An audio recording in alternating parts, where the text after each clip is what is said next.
امام حسین 10-10.5 سال عمر تھی، بچے تھے، مسجد میں آئے، حضرت عمر خطبہ دے رہے، امام حسین آئے تو جناب عمر کے سامنے کھڑے ہو گئے، کہنے لگے عمر نیچے اترو، میرے نانا کا ممبر ہے۔ حضرت علی کہنے لگے حسین یہ کیا کہہ رہے ہو، بیٹھ جاؤ۔ تو حضرت عمر فاروق فرمانے لگے علی آپ نہ بیچ میں ہیں، یہ میرا اور حسین کا معاملہ ہے، آپ نہیں بیچ میں ہیں، آپ ہٹ جائیں، میرا اور حسین کا مسئلہ۔ کیا کہا بیٹے؟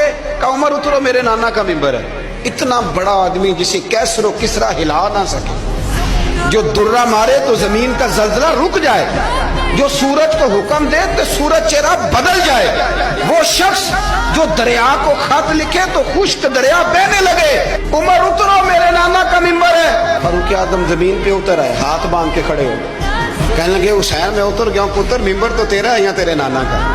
ختم ہو گئی بات۔ تو حضرت امام حسین کہنے لگے جا کے اپنے نانے کے ممبر پہ جائے، تو فاروق اعظم کی چیخ ہی نکل گئی۔